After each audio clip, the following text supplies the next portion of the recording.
ಇದರಲ್ಲಿ ಮುಖ್ಯವಾಗಿ ಇವತ್ತೇನು ವಿಧಾನಸಭೆಯ ಅಧಿವೇಶನ ನಡೆಯುವಂಥ ಸಂದರ್ಭದಲ್ಲಿ ನಾನು ಮೊನ್ನೆ ತಾನೇ ಸಂಪುಟಕ್ಕೆ ಸೇರ್ಪಡೆಯಾಗಿ ಎರಡನೇ ಬಾರಿಗೆ ಅವಕಾಶ ಮಾಡಿಕೊಟ್ಟ ಮೇಲೆ ಈ ಒಂದು ಮೊದಲನೆಯ ಒಂದು ಅಧಿವೇಶನ ಆಗಿತ್ತು. ನಾನು ಈಗಾಗಲೇ ಕೂಡ ಅಧಿವೇಶನದಲ್ಲಿ ಭಾಗಿಯಾಗಿ ಹಲವಾರು ವಿಚಾರಗಳನ್ನು ಚರ್ಚೆ ಮಾಡಬೇಕಂತೇಳಿ ಆಸೆ ಇಟ್ಕೊಂಡು ಇವತ್ತು ರಾಜ್ಯದ ಒಂದು ಅಭಿವೃದ್ಧಿಯ ದೃಷ್ಟಿಕೋನದಲ್ಲಿ ಮಾನ್ಯ ಮುಖ್ಯಮಂತ್ರಿಯವರು ಮತ್ತು ಉಪಮುಖ್ಯಮಂತ್ರಿಯವರು ಮತ್ತು ನಮ್ಮ ಮಾಜಿ ಮುಖ್ಯಮಂತ್ರಿಗಳಾದ ಸಿದ್ದರಾಮಯ್ಯ ಸಾಹೇಬರು ಇವರೆಲ್ಲ ಸೇರಿ ಒಂದು ಅಧಿವೇಶನದಲ್ಲಿ ಬಹಳ ದೊಡ್ಡ ಚರ್ಚೆಯನ್ನು ಮಾಡುವ ನಿಟ್ಟಿನಲ್ಲಿ ಇವತ್ತು ಅಧಿವೇಶನವನ್ನು ಕರೆದಿದ್ರು. ಆದರೆ ಇವತ್ತು ನಮ್ಮ ವಿರೋಧ ಪಕ್ಷದವರು ಅಧಿವೇಶನವನ್ನು ಮಾಡಲಿಕ್ಕೆ ಬಿಡ್ತಾ ಇಲ್ಲ,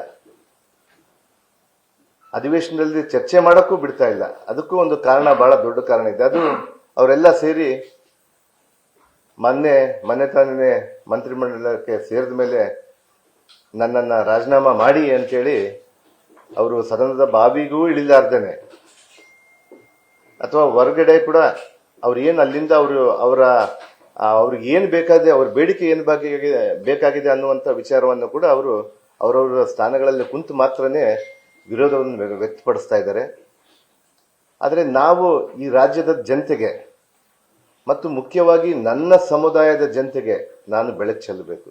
ಯಾಕಂದರೆ ಇದರಲ್ಲಿ ವಾಲ್ಮೀಕಿಯ ನಿಗಮದಿಂದ ಹಗರಣ ಆಗಿದೆ ಅನ್ನುವಂಥ ವಿಚಾರದಿಂದ ಇವತ್ತು ಅವರು ನನ್ನ ರಾಜೀನಾಮೆಯನ್ನು ಕೇಳ್ತಾ ಇದ್ದಾರೆ.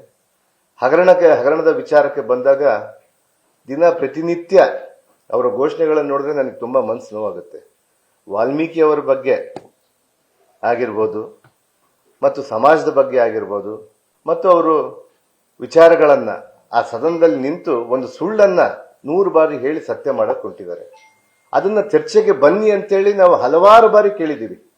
ಇವತ್ತು ಮಾನ್ಯ ನಮ್ಮ ಸಭಾಧ್ಯಕ್ಷರು ಕೂಡ ಅವ್ರಿಗೆ ಹೇಳಿದ್ದಾರೆ, BSc ಮೀಟಿಂಗ್ಗಳಲ್ಲಿ ಹೇಳಿದ್ದಾರೆ ಚರ್ಚೆಗೆ ಬನ್ನಿ ಅಂತೇಳಿ. ನಾವು ಉತ್ತರ ಕೊಡೋಕೆ ನಾವೆಲ್ಲ ಕೂಡ ತಯಾರಿದ್ದೀವಿ. ಇವತ್ತು ಮಾನ್ಯ ಮುಖ್ಯಮಂತ್ರಿಯವರೇ ಹೇಳಿದ್ದಾರೆ, ಅದನ್ನ ನೀವು ಏನ್ ಕೇಳಿದ್ರು ಕೂಡ ನೀವು ಸದನದಲ್ಲಿ ಬಂದು ನಾವು ಚರ್ಚೆಗೆ ಸಿದ್ಧ ಇದ್ದೀವಿ ಅಂತೇಳಿ. ಈ ಪ್ರಕರಣದಲ್ಲಿ ಏನಾಗಿದೆ ಅನ್ನುವಂಥದ್ದನ್ನ ನಾವು ರಾಜ್ಯದ ಜನತೆಗೂ ಬೆಳಕು ಚೆಲ್ಲಬೇಕು, ನಮ್ಮ ಸಮುದಾಯಕ್ಕೂ ಬೆಳಕು ಚೆಲ್ಲಬೇಕಂತೇಳಿ ನಮ್ಮ ನಾಯಕರು ಕೂಡ ಈಗಾಗಲೇ ಕೂಡ ತಿಳಿಸಿದ್ದಾರೆ. ಮಾನ್ಯ ಮುಖ್ಯಮಂತ್ರಿ ಆಗಿರ್ಬೋದು, ಉಪಮುಖ್ಯಮಂತ್ರಿ ಆಗಿರ್ಬೋದು, ನಮ್ಮ ಸಹೋದ್ಯೋಗ ಸಂಪುಟದ ಸದಸ್ಯರುಗಳು ಎಲ್ಲ ಮಂತ್ರಿಗಳು ಕೂಡ ನಾವು ಆ ಚರ್ಚೆಗೆ ರೆಡಿಯಾಗಿದ್ದೀವಿ ನಾವು. ಆದರೂ ಕೂಡ ಅವರು ವಿನಾಕಾರಣ ಇವತ್ತು ಆ ಚರ್ಚೆಗೆ ಬರಕ್ಕ ಆಗ್ತಾ ಇಲ್ಲ ಅವರಿಗೆ.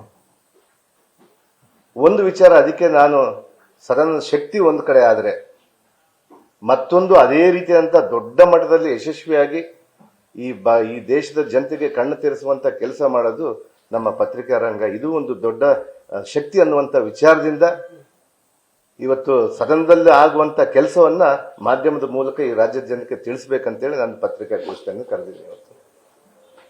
ಇವತ್ತು ಇಡೀ ಪ್ರಕರಣ ಕಳೆದ 3 ವರ್ಷದಿಂದ ನಡ್ಕೊಂಡು ಬಂತು, 2 ವರ್ಷದಿಂದ.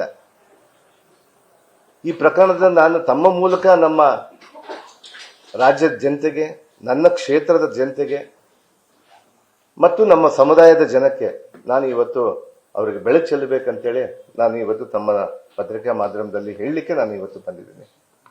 ಅದರ ಜೊತೆಗೆ ಇವತ್ತು ವಾಲ್ಮೀಕಿಯ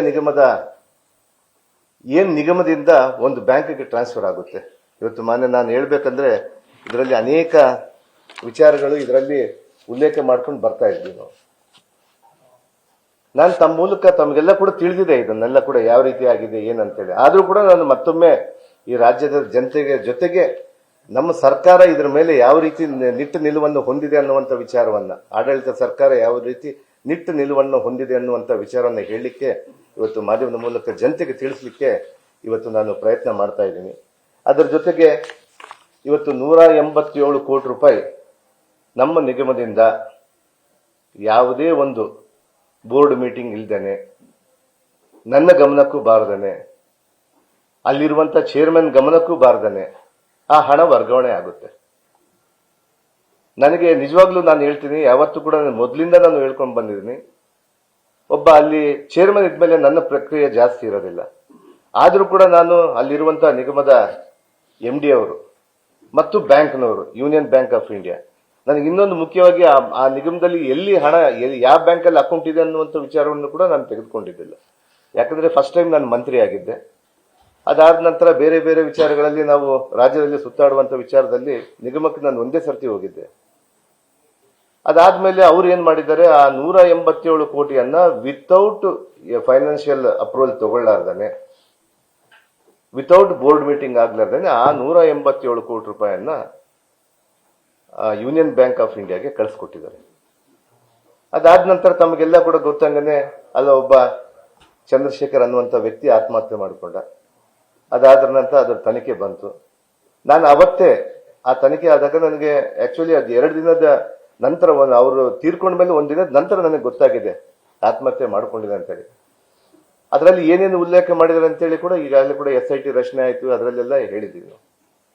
ಅದರ ಜೊತೆಗೆ 187 ಕೋಟಿ ರೂಪಾಯಲ್ಲಿ 100 ಕೋಟಿ ರೂಪಾಯಿ ನನ್ನ ಗಮನಕ್ಕೆ ನಾವು ಬಂದ ಕೂಡಲೇ ಅದನ್ನು ಅಲ್ಲೇ ತಕ್ಷಣವೇ ಫ್ರೀಸ್ ಮಾಡಿದ್ವಿ, ನಾವು ಬ್ಯಾಂಕಲ್ಲೇ ಉಳಿಸ್ಕೊಂಡ್ವಿ. ಅದಾದ ನಂತರ 87 ಕೋಟಿ ರೂಪಾಯಿ ಇನ್ನು ನಮಗೆ ಹಣ ಬೇರೆ ಬೇರೆ ನಮ್ಮ ಯೂನಿಯನ್ ಬ್ಯಾಂಕ್ ಆಫ್ ಇಂಡಿಯಾ ಇಂದ ತೆಲಂಗಾಣ ಮೂಲದ ಹೈದರಾಬಾದ್ಗೆ ಹೋಗ್ಬಿಟ್ಟು ಅಲ್ಲಿಂದ ಬೇರೆ ಬೇರೆ ಸುಮಾರು 800 ಅಕೌಂಟ್ಗಳಿಗೆ ಆಗಿತ್ತು. ಬನ್ನಿ,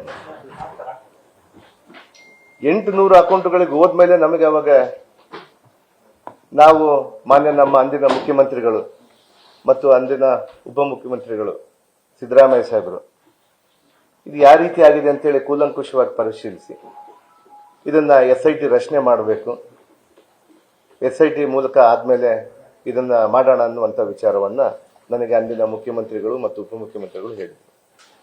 ನಾನು ಅದೇ ರೀತಿಯಾಗಿ ಕೂಡ ನಾನು ಒಬ್ಬ ಮಂತ್ರಿಯಾಗಿ SIT ರಚನೆ ಆಗಿರೋದು ನಮಗೆ ಮೇ 31ರಲ್ಲಿ. SIT ರಚನೆಯಾಗಿ 2-3 ದಿನ ಆದ್ಮೇಲೆ ನಾನು SIT ರಚನೆ ಆದ್ಮೇಲೆ ತನಿಖೆಗೆ ಪಾರದರ್ಶಕವಾದಂಥ ತನಿಖೆ ಮಾಡಲಿಕ್ಕೆ ಅವಕಾಶ ಆಗಲ್ಲ. ನಾನು ಮಂತ್ರಿ ಆಗಿದ್ರೆ, ಅದೇ ಇಲಾಖೆ ಮಂತ್ರಿ ಆಗಿದ್ರೆ ಅವ್ರಿಗೆ ಅಡುಕು ತೊಡಕುಗಳು ಆಗುತ್ತೆ, ಏನೋ ಇನ್ಫ್ಲೂಯೆನ್ಸ್ ಆಗುತ್ತೆ ಅನ್ನುವಂಥ ವಿಚಾರದಿಂದ ನಾನೇ ಸ್ವ ಇಚ್ಛೆಯಿಂದ ಅವತ್ತು ನಾನು ನನ್ನ ರಾಜೀನಾಮಾ ಪತ್ರವನ್ನು ಇದೇ ನಮ್ಮ ಮಾಧ್ಯಮದ ಮೂಲಕ ಬಂದು ಹೇಳಿ ನಾನು ನನ್ನ ರಾಜೀನಾಮೆ ಸಲ್ಲಿಕೆ ಮಾಡಿದೆ. ಅದಾದ ನಂತರ ಈ 87 ಕೋಟಿ ರೂಪಾಯಿಯಲ್ಲಿ ಕೂಡ 84.68 ಲಕ್ಷ ಏನೋ ಆಗಿತ್ತು. ಅದರಲ್ಲಿ ನಮಗೆ ಈ ದೇಶನೇ ಮೆಚ್ಚುವಂತ ಕೆಲಸ ನಮ್ಮ SIT ಮಾಡಿದೆ. ಇವತ್ತು ನಮ್ಮ SIT, ಕರ್ನಾಟಕದ SIT ಬಹುಶಃ ಈ ದೇಶದಲ್ಲಿ ಕೂಡ ಹಗರಣ ಆಗಿದ್ದು ಕೆಲವೇ ದಿನಗಳಲ್ಲಿ ನಾವು ಮತ್ತೆ ಆ ಹಣವನ್ನು ವಾಪಸ್ ತಂದಿರುವಂತ ಕೀರ್ತಿ ಯಾರ್ದಾದ್ರಿಂದ ಅಂದ್ರೆ ಅದು ನಮ್ಮ ಕರ್ನಾಟಕದ SIT ಅನ್ನುವಂಥ ವಿಚಾರವನ್ನು ನಾನು ತಿಳಿಸ್ತೀನಿ.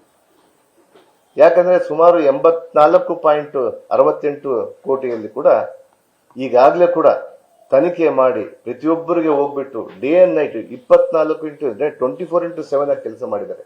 ಅಲ್ಲಿನ ಅಧಿಕಾರಿಗಳು ಬಹಳ ಅದ್ಭುತವಾಗಿ ಕೆಲಸ ಮಾಡಿದ್ದಾರೆ.